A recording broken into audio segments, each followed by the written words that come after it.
Ahoy folks, Tris here with a fun little video that I wanted to put together to celebrate hitting 5,000 subscribers here on YouTube. Seriously, thank you all so much. This is going to be a far more casual video for you all. Something that I'm calling 5 for 5k, going over 5 of my favorite games of all time to celebrate the milestone. These aren't reviews or anything, so don't expect anything too in-depth here. But with that out of the way, let's get right into it. First off, of course, my favorite game of all time, and that is The Legend of Zelda: The Wind Waker. It was one of the first games I was able to fully play on my own when growing up, and as a kid, I used to look up to Link and admired his courage for this journey. This journey to rescue his sister and save the seas, something he only did as a kid. I know some players think sailing the islands is boring, but as a kid, it blew my mind. It was quite literally a whole sea to explore. The slowness didn't bother me at all as a kid, because I always saw it as a journey like this takes time, and we're making it happen. It also has some of my favorite music in the series, and every time that music gets referenced, I just get happy. Notably, I'm pretty sure this is also my favorite iteration of Link. He's pretty underrated, I think, but he's really strong, all things considered, and his finishing blow to Ganondorf is kinda crazy.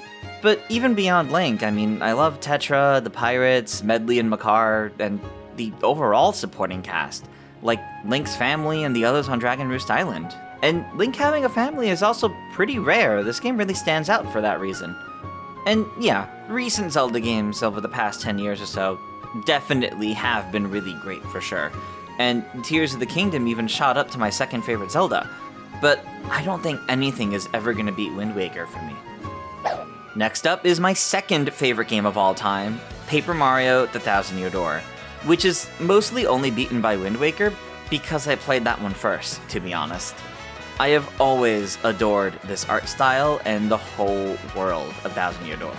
Rogueport is such a fascinating setting, and everywhere you go in each chapter is just really interesting.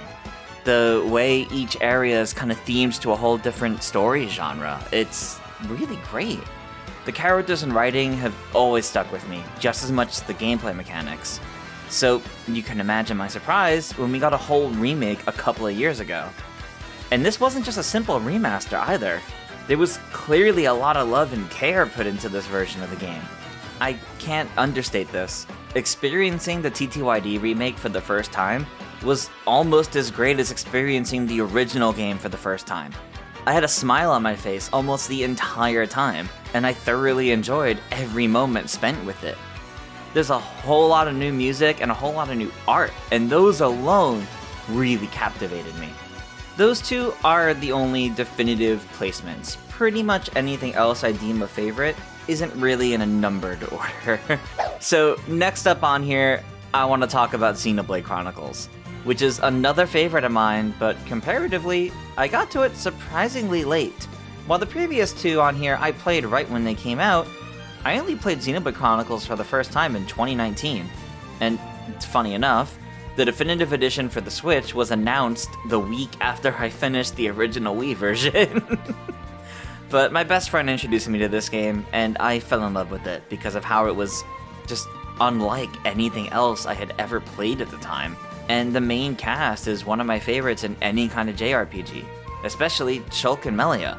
Shulk is a really compelling protagonist, and I also really love Melia's character arc and how she's also treated like one of the main cast, not just a party member. The world building of the Bionis and the Makanis are also incredibly fascinating to me, and constantly trying to learn more about them really kept me invested. And I'm not really sure if this is a hot take or not, but I also really like the battle system in this game, and the complexities behind it. The chain attacks in particular are just so satisfying. And yeah, they really leaned into them later on in Xenoblade Chronicles 3, and they were definitely satisfying there as well, but there was just something about how it all played out in the first Xenoblade Chronicles that just felt really good. Next up, let's talk about an indie game, Outer Wilds. Easily one of my favorite indie games, and one I was only introduced to thanks to my husband. The freedom of space exploration and the puzzles to solve across several planets just invoked the same wonder and fascination that I had when I first played Wind Waker. But, you know, like a whole decade plus later. Not to be the annoying, I can't say anything about it, just go play it kind of person, but I love the way this game handles not only its exploration, but the time loop mechanic as well. Finally, I have to talk about a Mario Party. I've got Season 2 of the Mario Party Championships coming up soon, so it's only appropriate, right? Mario Party 5 is easily my favorite game in the series, but that's apparently a hot take. Most tend to agree nowadays that the GameCube era is fantastic, but everyone settles on completely different entries. I love the capsule system in 5. It absolutely embraces its own chaos very well, by making every capsule a matter of risk versus reward, since you don't own the spaces that you put down. I also love so many minigames in this entry. While sure, it does have some particularly bad ones, it's also filled with fantastic favorites. Leaf Leap, Hotel Goomba, Ground Pound Down, Popstrap Piranhas, and so many more. While they aren't particularly special, I also really enjoy most of the boards in this game too. And there's also tons of fun side modes. I've always been partial to the card party, but there's also the Super Duel mode, which is pretty expansive. And those are just 5 of my all-time favorite games. I wanted to make a simpler, fun video to celebrate the milestone of 5,000 subs, but it's not the only one. I'll also be doing a community livestream on Friday, February 6th, starting at 1 PM Eastern. We'll play Mario Kart World, special 8-player modes in Mario Party Jamboree, an open lobby in Smash Ultimate, and if enough folks have the games and there's enough interest, maybe even some Mario Tennis Aces in celebration of Fever next week, and Lego Party. So make sure to tune in for that bit of fun. But whether you're watching this right away or after that live stream, thank you all once again for the support, from the bottom of my heart. And of course, there's plenty more to look forward to coming up on my channel here. Season 2 of the Mario Party Championships is just the beginning.